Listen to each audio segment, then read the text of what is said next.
वो अकेला मेरा बेटा वहाँ था, उसने उससे निकाह किया। मुझे मेरे बच्चे को इंसाफ मिले। मेरा बच्चा फांसी पे लटका हुआ।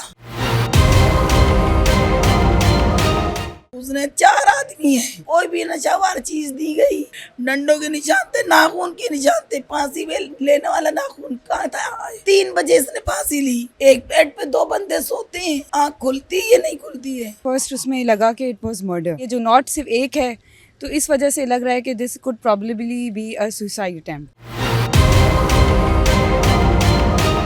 वाइफ की इनकी दूसरी शादी थी इनकी ना, हलाला वगैरह किया था इन लोगों ने ना। 2 मियाँ बीवी थे और 3 बच्चे थे इनके। निकाह हुआ था, खाली वलीमा अभी बाकी था। पर गया तो उनने देखा कि उसका शोहर जो ना वो लटका हुआ। कह रही इन्होंने खुदकुशी कर ली। लड़के के घर वाला अगर लड़की को खूब मारा पीटा। अपनी वालदा से बात करी कि मैंने शादी कर ली है, अम्मी आप हम लोगों को अपना लो। हमारी फैमिली में घुल मिल गए थे। हमने उसके 3 बच्चे भी साथ थे। 4 दिन पहले उसका साबका शोहर यहाँ गली में हंगामा करके गया है और वो उससे मिलती थी। उसके सारे उसमें मैसेज वगैरह आते जाते थे उनसे। गली में जो झगड़ा हुआ उसके बाद से वो यहाँ नहीं आई। मेरा बच्चा रस्सी के साथ लटका हुआ कमरे के अंदर, और रस्सी ऐसे डाली हुई जैसे जानवरों को नहीं बांधते, और मुंह के अंदर उसके मोजा ठूसा हुआ था अंदर तक, यहाँ तक। जिस्म पे तशद्दुद के निशान थे। का अफेयर था। इसने अपने शौहर से तलाक ली इसके चक्कर में कि मैं इसी से शादी करूँगी। दुआ जो है वो फहद की वाइफ थी। तकरीबन ये 3-4 साल से दोनों का एक साथ मिलना जुलना था। ऊपर जाके देखता हूँ तो वो बिल्कुल सेटिस्फाइड होकर सुकून से बैठी हुई होती है। दुआ रुस्तम का भाई वो छत वाली सीढ़ियों पर से उतर के भाग रहा था। उस आदमी के साथ भी उसने भागकर निकाह किया था। उसका जो शौहर था फहद, वो बेरोजगार आदमी था। जो मेरा भाई है ना, वो प्रोफेशनल जो एक काम होता है, घर में तमाम चीज़ें लाके हमजा दिया करता था अपने दोस्त के घर में। उसने ये कहा कि तुम मेरा कुछ नहीं बिगाड़ सकते, मेरी बहुत पहुँच है। औरंगी टाउन नंबर 10 मोमिनाबाद के इलाके में 6 जून को एक वाक़या पेश आया, जहाँ पर घर से एक नौजवान की फंदे से लटकी लाश मिली थी। इब्तिदाई तौर पे जो शवाहिद मिले थे उनसे वाक़या कत्ल लगता था, चूँकि जो है मोहम्मद हमजा जिसने पसंद की शादी की थी, और अब जो है घर वालों ने उसकी शादी को कबूल करके वलीमे की तैयारियां शुरू की हुई थी। 18 जून को उसका वलीमा होने वाला था कि इससे कबल ही उसकी मौत की खबर मिली घर वालों को। उसकी फंदे से झूलती हुई लाश मिली। फंदे से जो लाश झूल रही थी तो हमजा का हाथ जो है वो पुश से बंधा हुआ था, मुंह में कपड़ा ठूसा हुआ था। इब्तिदाई तौर पे जो शवाहिद मिले थे उनसे कत्ल का शुबा किया जा रहा था, जिस पर मकतूल के वालिद की मुद्दत में ज़हूर की मुद्दत में वाक़े की FIR दर्ज की गई।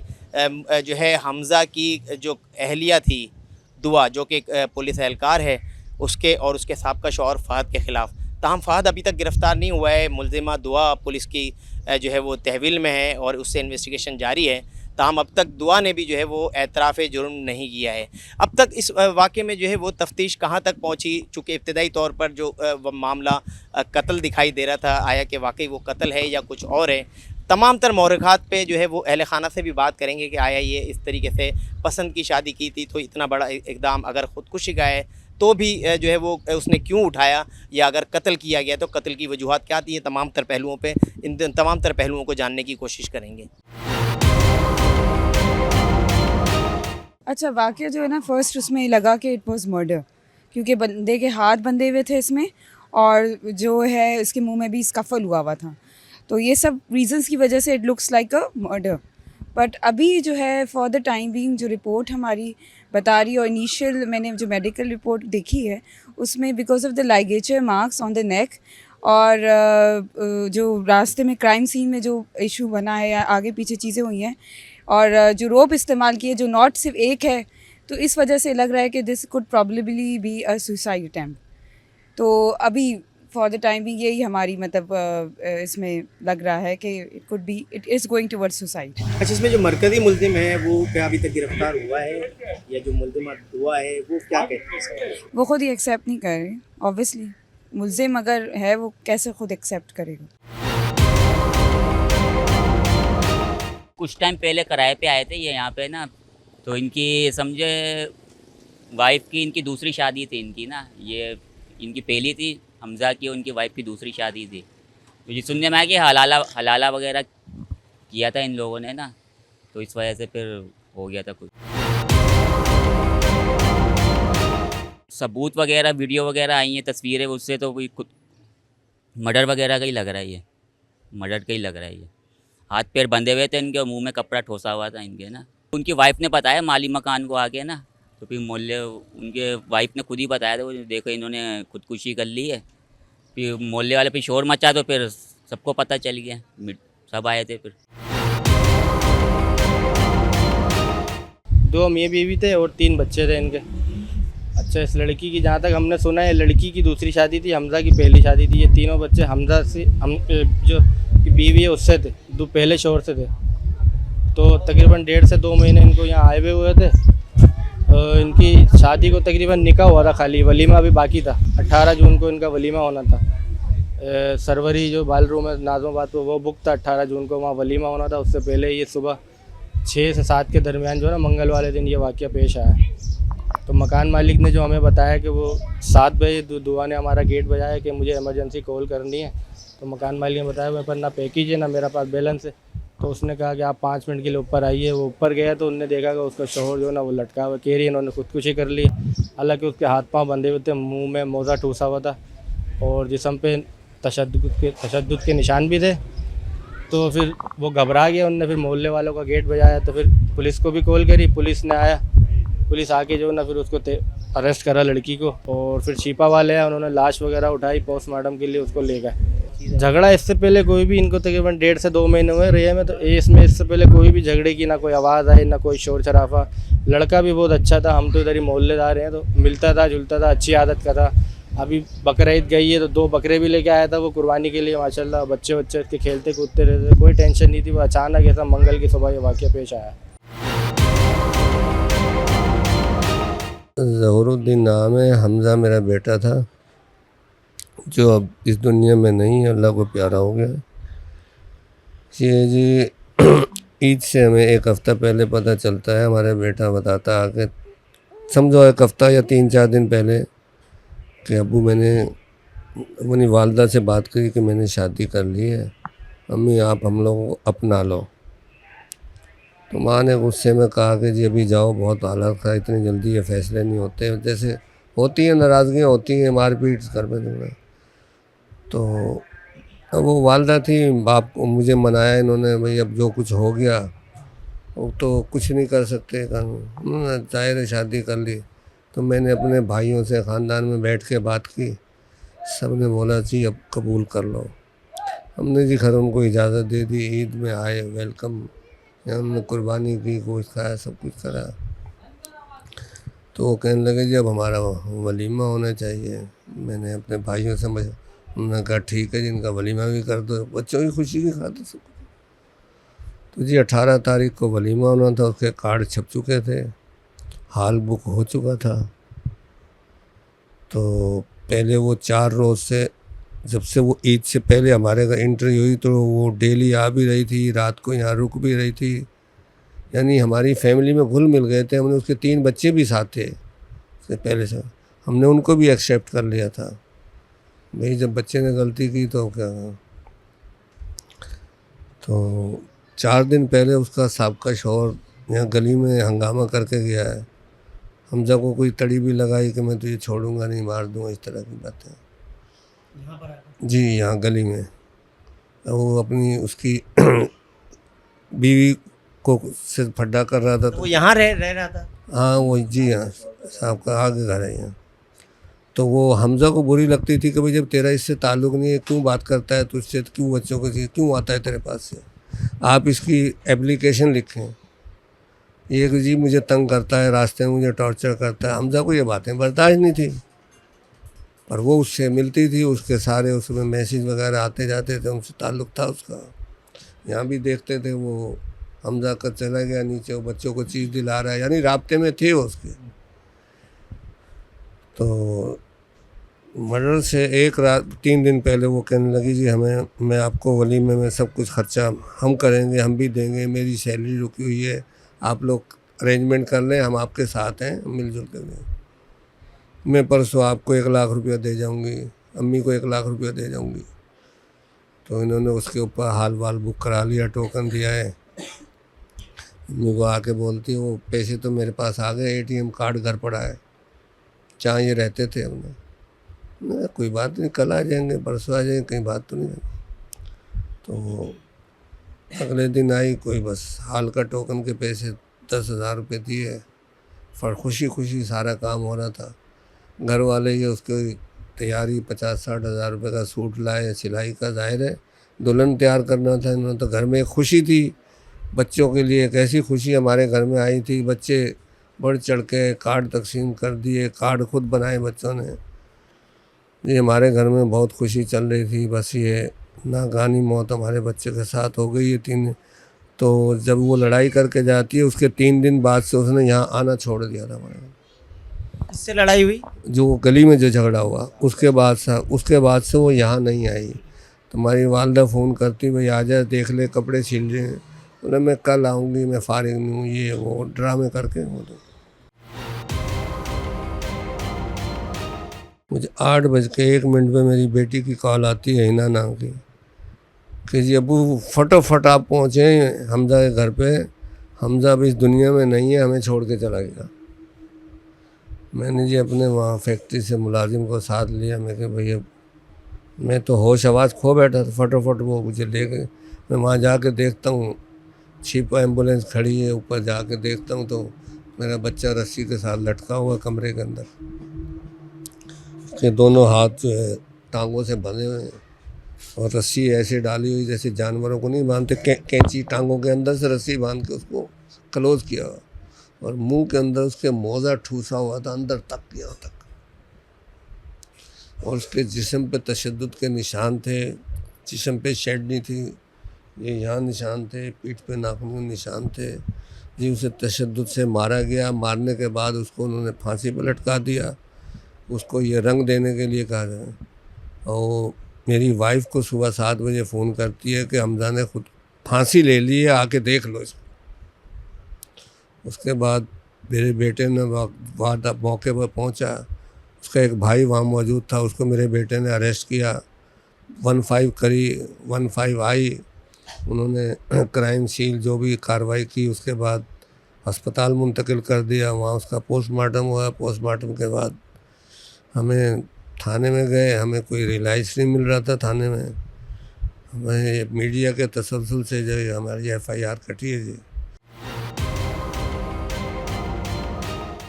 गवर्नर सिंध से और तमाम आला हुकाम DIG तक से हमें इसमें इंसाफ मिलना चाहिए, क्योंकि वो पुलिस वाली है, उसको कोई प्रोटोकॉल ना दिया जाए, ना उसको कोई एक कानूनी कार्रवाई मुकम्मल की जाए उसके साथ। अच्छा, ये बताइएगा कि वहाँ आप जब गए तो दुआ से आपकी कोई बात हुई? उसने क्या बताया? कोई बात नहीं हुई सर। वो पुलिस वहाँ मौजूद थी जब मैं गया, तो पुलिस वालों ने बोला हम अपनी कार्रवाई कर रहे हैं, आप कुछ नहीं। दुआ अंदर कमरे में बैठी थी, बड़ी एक्टिव, बेड के ऊपर ना उस पोजीशन में बैठी थी जैसे नाश्ता आएगा मैं नाश्ता करूँगी, जैसे तैयार बैठता है ना आदमी नाश्ते के लिए, इस एक्टिव में बैठी थी बस। अच्छा, थोड़ा एक शादी से पहले का कोई मामलात बताइएगा कि इनकी क्या कोई दोस्ती थी पहले, या उसकी जो पहली जो शादी थी दुआ की, उससे पहले भी क्या इसके हमज़ा के साथ कोई दोस्ती थी, कोई रिलेशन थी? किस तरीके से ये शादी तक पहुंची बात? देखिए ये दोस्ती इनका अफेयर था। इसने अपने शौहर से तलाक ली इसके चक्कर में कि मैं इसी से शादी करूँगी। तलाक लेने के बाद उसने इद्दत पूरी करके हमारे पास वो कोर्ट के उसने भी समन दिखाए कि जी मेरी इद्दत पूरी हुई है, मैंने ये निकाह किया है। तो हमने तो कहा ये हराम है, कैसे कर लेगी पता। आप भी इस लड़की को जानते हैं? मोहल्ले में ही रहती थी? देखें मुझे इतना नहीं, मैं सुबह ड्यूटी पे चला जाता हूँ, ये तो पता है मोहल्ले में ही रहती थी, आगे 4-5 साल में। ज़्यादा मुझे तो बाकी ये बच्चों को सब पता है। इतना पता जब बस मेरा तो बेटा चला गया इस दुनिया से, मैं मज़ीद क्या खोद करूँ, क्या बताऊँ बच्चे साहब का। तो जी उसका साहब शौहर जो फहाद है, उससे भी मतलब कोई दोस्ती आ रही थी इसकी हमज़ा की? जी। अच्छा, थोड़ा सा इस हवाले से बता दीजिएगा कि कहाँ पर ये रहते थे और क्या इनसे आप लोग? यहाँ की पोजीशन ये है कि पहले हम लोग एरिया में रहते थे, लियाकताबाद सिंधी होटल एरिया के अंदर। हमज़ा जो है वो फ़हद का दोस्त था, तो दुआ जो है वो फ़हद की वाइफ थी। तो उन्होंने वहाँ से अपना घर शिफ्ट किया यहाँ से। तकरीबन ये 3-4 साल से दोनों का एक साथ मिलना जुलना था, इनका अफेयर था। तो फिर उसके बाद इनकी आपस में क्या डिस्कस हुई क्या डिस्कस नहीं हुई हमें नहीं पता। इसने वहाँ से फैसला लिया अपने उससे फ़हद से, फ़ैसला लेके उसके बाद इसने निकाह कर लिया इसके साथ। 2 महीने पहले इसने हमज़ा के साथ निकाह कर लिया। ईद से 1 हफ़्ते पहले उसने हमें आके बताया कि भाई मैंने निकाह कर लिया। तो हम लोग नाराज़ हो गए थे, हमने कहा यार आपने ये कर लिया, किसी को बताया नहीं, ये ऐसा है वैसा है। लेकिन अब हमने उसको माफ़ कर दिया। हमने बोला चलो ठीक है, कोई ऐसा मसला नहीं है। तो अब्बू ने जो है फ़ोन करके उनको घर पे भी बुला लिया, सब कुछ कर दिया। अब्बू ने दुआ के सर पे हाथ भी रख दिया, उसको 1000 रुपये भी दिए, उसके बच्चों को भी एक्सेप्ट कर लिया। ईद पे, बकरीद पे हमारे घर में कुर्बानी थी, कुर्बानी में भी उसको हमने शरीक किया अपनी खुशी के अंदर। उसके बाद फिर आहिस्ता आहिस्ता इन लोगों के मामला तोलते रहे, बातचीत होती रही, वो घर पे आती रही, हम घर वो जाती रही आती रही। फिर उसके बाद जो है हम लोगों ने इसका वलीमा तय किया। 18 तारीख को इसका वलीमा था। 18 तारीख को इसका वलीमा था। अभी ये 8 तारीख की शाम को मेरी वालिदा के पास आता है कि बोलता है कि वो मुझसे लड़ रही है, सही है, मैं बहुत ज़्यादा परेशान हूँ, मेरे को 10,000 रुपये दे दो। मेरी वालिदा ने कहा पहले ही मैं लोगों से आगे पीछे से पकड़ के तेरा सारा ये सेटअप पूरा कर रही हूँ, मेरे पास नहीं है, तू जा।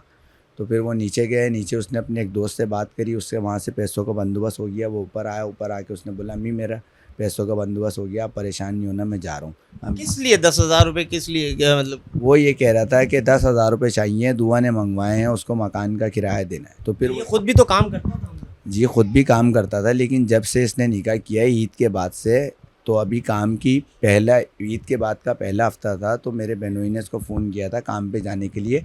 इसको 9 तारीख की सुबह उठ के काम पे जाना था। 8 तारीख की शाम को ये यहाँ से गया है रात को।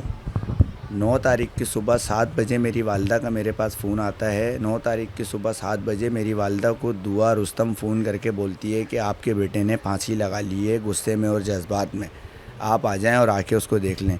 मेरी वालिदा का फ़ोन आता है मेरे पास, तो फिर मैं वहाँ से भागता हूँ। भाग के जब मैं देखता हूँ तो उसका नीचे का दरवाज़ा खुला हुआ होता है, कोई शोर शराबा नहीं, कोई हंगामा नहीं, कुछ नहीं।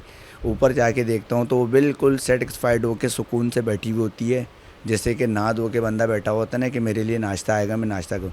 मैं भागता हुआ गया हूँ ऊपर, मैंने जाके उससे पूछा दुआ हमज़ा कहाँ है, तो उसने वो मेरे को इशारा किया कि उस कमरे में। जब मैं उस कमरे का गेट खोलता हूँ तो मेरा भाई हैंगिंग हुआ टंगा हुआ मुझे नज़र आता है। उसके दोनों हाथ जो है पाँव के साथ बांधे हुए होते हैं, सही है, और उसके मुंह के अंदर सॉक्स दिया हुआ, उसके पेट पे तशद्दुद के निशान है। जब मैंने उसको देखा तो मैंने 1-2 चीखें वीखें मारी कि मेरी मदद के लिए कोई हेल्प के लिए आएगा। कोई नहीं आया मेरी मदद और हेल्प के लिए। उस टाइम पर मैंने अपना मोबाइल निकाल के 15 को कॉल की। 15 को कॉल करके जैसे ही हटता हूँ तो दुआ रुस्तम का भाई, उसका मुझे नाम नहीं पता, वो छत वाली सीढ़ियों पर से उतर के भाग रहा था। वो जैसे ही भागने लगा मैंने भाग के उसको पकड़ के मैंने उसको 2-4 चमाट वमाट लगा के मैंने उसको घर में बंद कर दिया। मैंने बोला ये कहाँ भाग रहा है, तो उसने बोला इसका कोई मसला नहीं है, ये तो अभी आया, इसको तो मैंने बुलाया। मैंने बोला आप खामोश होकर बैठ जाओ। इतने में मेरी वालिदा भी आ गई, मेरी बहनें भी आ गई, सब ने उसको हैंगिंग हुए हुए देखा है, लेकिन दुआ रुस्तम वहीं पर बैठी हुई थी।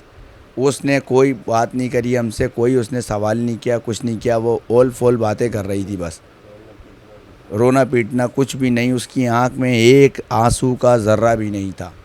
फिर पुलिस वाले से उसने बुला के कुछ बोला, पुलिस वाले ने उसको बुला के उससे पूछा, तो उससे पूछ के पुलिस वाला हमें सबको बोलता है कि आप लोग सब साइड पे हो जाओ, अब ये हमारा मामला है, हम खुद देखेंगे इसको। पुलिस वालों ने उसको अरेस्ट किया, दुआ को, और उसके भाई को मैंने पुलिस वालों को दिया। उन दोनों को अरेस्ट करके मोबाइल में बिठाया। 3 अदद मोबाइल उसके घर से बरामद हुए, जिसमें से एक मेरे भाई का था, 2 दुआ रुस्तम के थे। वो पुलिस वालों ने मोबाइल लिए, हमें भेज दिया बासी शहीद हॉस्पिटल पोस्टमार्टम के लिए, और वो उनको लेके चले गया थाने, मोमिनाबाद थाने। क्या लगता है आपको कि ये क्या हुआ है वाक़या? सर मुझे ये लगता है मेरा भाई माशाल्लाह सेहतमंद था, बिल्कुल जवान था, उसको कोई टेंशन नहीं थी, वो बिल्कुल फ्री टेंशन था। अगर मेरे भाई के साथ सामने 2 बंदे होते तो मेरा भाई 2 बंदों का सामना कर लेता। ये 4 से 5 बंदों का काम है, और 110% ये कत्ल है। इसमें SHO साहब ने हमें ख़ुद ये कहा है कि जो चीज़ हमें नज़र आ रही है ये कत्ल है, ये खुदकुशी नहीं है। पोस्टमार्टम में भी ये डॉक्टर ने हमें ये बताया है कि बिल्कुल फिटिंग से इसका काम किया हुआ है, और ये कत्ल ही है। 110% ये 4 से 5 बंदों का काम है। सबसे पहले नंबर पे दुआ रुस्तम, उसका साहब का शौहर, और उसका भाई जो मेरे को वहाँ पे मिला है मौका वारदात पे, जिसको मैंने पकड़ा है। एक कज़न इनका और है, उसका हमारे को नाम नहीं पता, वो भी आता जाता है। दुआ के बेटे ने ही बताया था कि ये हमारी मम्मा का कज़न है, ये आता है। और उस लड़के को जिसको मैंने पकड़ा है उसको मैंने बकरीद से 3 दिन पहले मैंने उससे बात करने की कोशिश करी। मुझे पता चला ये दुआ का भाई है कि मैं मालूमात करता हूँ कि आप लोगों ने निकाह विकाह किया है, कहाँ पर रहते हो। एक बंदा जब रिश्तेदारी तो बन गई है ना, निकालने के लिए मालूमात करने के लिए मैं जब आगे बढ़ता हूँ तो ये मुझे देख के शार्ट हो जाता है, भाग जाता है वहाँ से। अच्छा, आप लोगों को ये भी नहीं पता था कि ये लोग कहाँ रह रहे हैं? नहीं, बिल्कुल भी नहीं पता था हमें। सिर्फ हमें ये पता था कि दुआ रुस्तम यहाँ रहती है, हमारी गली के अंदर रहती है बस। इसकी वालदा का घर यहाँ से कब शिफ्ट हुई, कहाँ गई कुछ? यहाँ से जब इसने अपने साहब शौहर से तलाक ली है, फ़ैसला लिया, खुला ली है, तो फिर उसके बाद ये औरंगी टाउन में जाके शिफ्ट हुई है, हमें इतना पता है। और औरंगी टाउन में इसकी वालदा का भी घर है, दुआ रुस्तम की।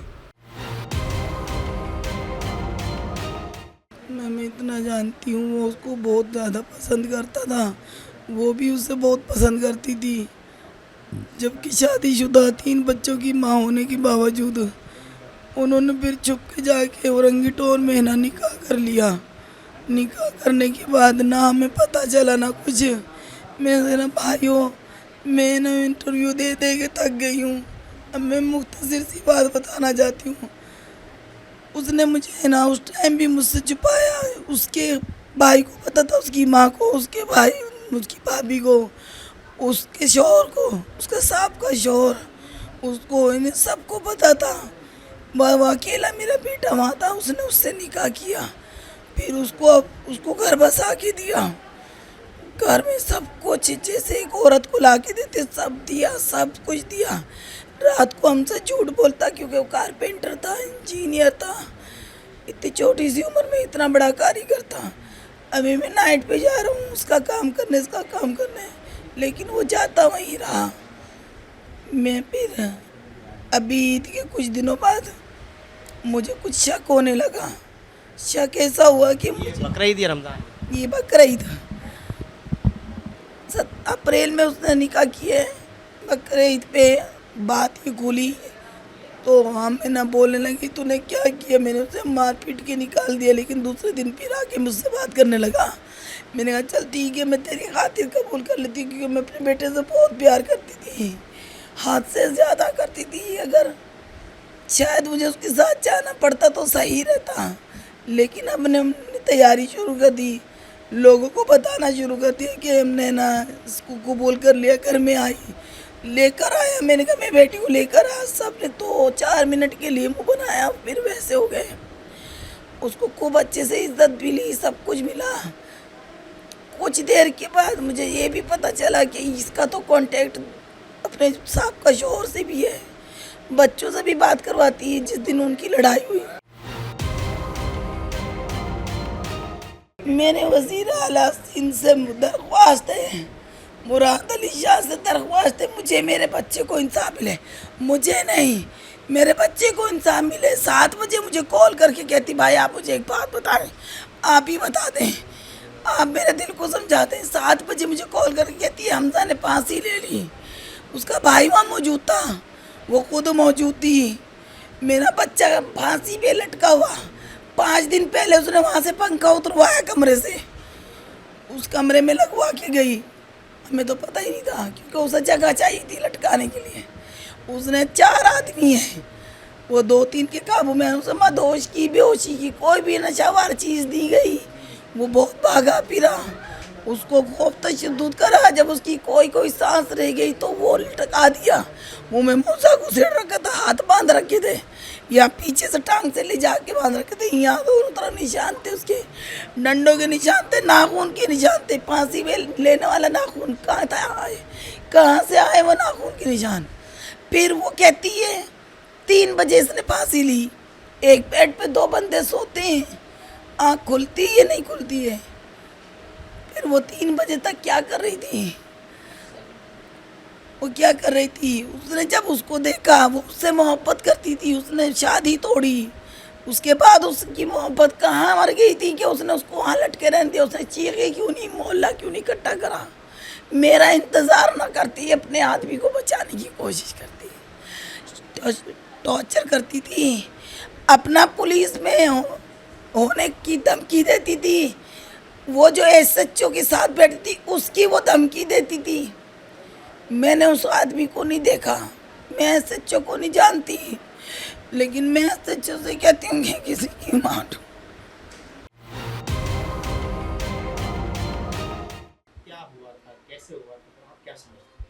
देखिए, मैं इतना जानती हूँ, हमज़ा और जो फ़हाद हैं वो काफ़ी अरसे से काफ़ी पुराने दोस्त थे आपस में।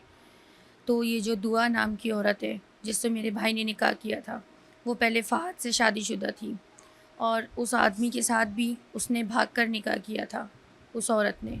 हम इन लोगों को दूर से मतलब एक जैसे बाहर की दुआ सलाम होती है इस तरह से जानते थे, क्योंकि हमें पता था ये हमज़ा का दोस्त है और इसकी बीवी है। तो वो कई सालों से इसी गली में रह रहे थे दोनों मियाँ बीवी। उनके 3 बच्चे भी हैं। उनकी शादीशुदा ज़िंदगी चल रही थी। उनकी शादीशुदा ज़िंदगी के दौरान फ़हाद से हमज़ा के ताल्लुकात थे। अब ये सब कैसे हुआ, इनका अफ़ेयर कैसे चला, इसके बारे में हमें नहीं पता। देखें, जो बच्चा छुप के काम करता है तो वो घर में नहीं बताता कि उसके मामलात बाहर क्या चल रहे हैं। बस ये कि हमें वक़्फ़न कभी कभार शक हुआ करता था, हम उससे पूछ लिया करते थे। एक बात मैं काट रहा हूँ आपकी कि ये हमज़ा और दुआ जब एक रिश्ते में बंधी हुई थी, तो हमज़ा के साथ ताल्लुकात क्या कोई ऐसी दौलत का कोई वो मामला था या जो है वो कोई और मामला था क्या? जी बिल्कुल, उसका जो शौहर था फ़हाद, वो बेरोज़गार आदमी था। मतलब उसको कोई हुनर नहीं आता था। कभी उसने रिक्शा चला लिया या कभी उसने कोई दिहाड़ी पे जॉब कर ली। जो मेरा भाई है ना, वो प्रोफ़ेशनल जो एक काम होता है कारपेंटर का, फर्नीचर का जो है, बाकी उसके अलावा उसको दुनिया के सारे ही काम आते हैं, लेकिन उसका जो प्रोफ़ेशनल काम है वो कारपेंटर इंजीनियर का है। और माशाल्लाह मेरा भाई कमाता भी बहुत अच्छा था। ये जो फ़हाद है अपने घर में जगह इसलिए देता था, अपने घर में इसलिए बुला के बिठाता था कि उसको पैसों की ज़रूरत होती थी। घर में तमाम चीज़ें ला के हमज़ा दिया करता था अपने दोस्त के घर में, एक मदद के तौर पे राशन वग़ैरह देना, बच्चों के कपड़े वग़ैरह दिलवाना, एक हमदर्दी के तौर पे। वो हमदर्दी उसकी बीवी के लिए मोहब्बत में बदल गई। हमज़ा को कब उससे मोहब्बत हो गई, क्या था? हमारे भाई को तो ख़ैर मोहब्बत ही हो गई थी उससे। लेकिन ये रिश्ता हमें समझ में नहीं लगता था, आता नहीं था। बहरहाल जो मैं बात कंटिन्यू करूँगी कि उसका शौहर इन चीज़ों को लेके जब उसको शक होने लगा, तो वो यहाँ से घर खाली करा के कहाँ चले गए हमें नहीं पता, कहाँ रह रहे हैं। कुछ अरसे के लिए ये कहानी दब गई थी। तो रमज़ानों से पहले जैसे सुनी सुनाई खबर होती है, हमने सुना कि क्योंकि फ़हाद जो है उसका शौहर दोबारा इस गली में आ गया था। हमने सुनी सुनाई खबर सुनी कि फ़हाद ने अपनी बीवी को तलाक दे दी और वो जो है पुलिस में भर्ती हो गई है, यानी कि पुलिस में जॉब करती है, वो पुलिस एहलकार है। फिर एक दिन ऐसा आया कि वो एक टाइम पे अपना मोबाइल घर पे छोड़ के चला गया। वो अपना मोबाइल भी घर पे नहीं छोड़ता था। एक दिन वो अपना मोबाइल घर पे छोड़ कर गया, हमने उसका मोबाइल ऐसे ही चेक किया तो उसमें दुआ की पिक्चर्स और निकाह की पिक्चर्स हमने देख ली। तब जब वो आया, अम्मी ने उससे पूछा कि तुमने क्या किया, तुमने क्या निकाह कर लिया? पहले उसने इनकार किया, लेकिन फिर उसने कबूल कर लिया। अम्मी, मैं बहुत डर गया था, मैं बहुत डरा हुआ था कि मैं कैसे बताऊं, मैंने निकाह किया छुप कर आप लोगों से। अम्मी ने वक्ती तौर उसको डांटा, मारा और घर से निकाल दिया। लेकिन अगले ही रोज़ वो आता है और अम्मी के पाँव पकड़ के माफ़ी मांगता है कि अम्मी मुझसे गलती हो गई, मुझे माफ़ कर दें, मैं आप लोगों के बग़ैर भी नहीं रह सकता और मैं उसको भी नहीं छोड़ सकता था, क्योंकि मेरी हम सबका तो वो है ही बहुत ज़्यादा लाडला। तो हमने उसे माफ़ किया। हमने कहा चलो कोई बात नहीं, दुनिया में बहुत सारे काम हो जाते हैं। हमने उस औरत को फिर भी कबूल किया अपने भाई के लिए, उसके 3 बच्चों को कबूल किया, उसके तीनों बच्चों के सर पे हाथ रखा, आने जाने की इजाज़त दी घर पे। फिर बकरीद आ गई। बकरीद वाले दिन ईद का एहतमाम हो रहा था घर में, वो आई माशाल्लाह। अब्बू ने भी सर पे हाथ रखा, दादी ने भी, सारे ख़ानदान वालों को बता दिया हमने आहिस्ता आहिस्ता कि हमारे भाई ने निकाह कर लिया। तो इसमें कोई बुराई नहीं है अगर निकाह कर लिया तो। जब हम वहाँ पहुँचते हैं, हमने 1 घंटा अपने भाई की लाश को वहाँ लटके हुए देखा। हमें करीब नहीं जाने दे रहे थे। 15 को मेरे भाई ने बुलाया। हम जब करीब जाके देखते हैं तो वो ख़ुदकुशी नहीं थी, उसके हाथ बंधे हुए थे दोनों, उसके मुंह में मोज़ा ठूसा हुआ था, उसकी गर्दन में रस्सी का फंदा था और उसके ऊपर तशद्दुद के निशानात थे, उसके हाथ पे सूजन थी और तकरीबन काफ़ी उसकी कमर पे भी निशान थे। कोई नोकीली चीज़ से उसके पेट पे वार किया गया था, उसके हाथ पे कट का निशान था, उसके पाँव पे आटा, हाथों पे कोई आटा लगा हुआ था, घर पूरा बिखरा हुआ था और उसकी बीवी आराम से बैठी हुई थी। जिस तरह हम माँ बहनों ने देखा है, हम ऐसा लग रहा था कि ज़मीन फट जाए, हम उसके अंदर चले जाएँ अपने बच्चे को लटकता हुआ देख के। उस औरत के दिल में कोई ऐसा नहीं था, वो आराम से बैठी थी और उसने कहा कि मैंने ये नहीं किया, इन्होंने ख़ुद फांसी ले ली, मैं तो सो रही थी। तो ये सरासर झूठ है। उसका भाई जो है मौके पे फ़रार होने की कोशिश करने लगा, मेरे बड़े भाई ने उसको पकड़ा, हम दोनों ने उसको मौके पे गिरफ़्तार करवाया, दुआ को और उसको, उसके भाई को। उसने ये कहा कि तुम मेरा कुछ नहीं बिगाड़ सकते, मेरी बहुत पहुँच है। हादसे होते हैं, सब्र भी आ जाता है, लेकिन इस तरह जो कोई अपने भाई को, अपने बच्चे को लटकता हुआ देखता है, ऐसे सब्र नहीं आता। वो हंसता खेलता गया है। एक दिन पहले उसकी मुलाकात हुई हमसे, वो दोस्तों को इनविटेशन देकर गया है, तो हम बिल्कुल नहीं कह सकते कि ये खुदकुशी है, ये मर्डर ही है, ये साजिश ही है। जिस तरीके से वहाँ पे सब पुरसुकून माहौल था, शोर शराबा हमने किया, उस महल्ले को भी नहीं पता कि ये औरत कौन है, वो वहाँ पे किस तरह से रह रही है। लोग कहने लगे कि हमें नहीं पता, ये तो सिर्फ हमारे साथ किराए पे रह रही थी, मालिक मकान को इल्म नहीं था, क्योंकि इधर जानते हैं उसको, सभी इस इलाके में जानते हैं, वहाँ कोई नहीं जानता था।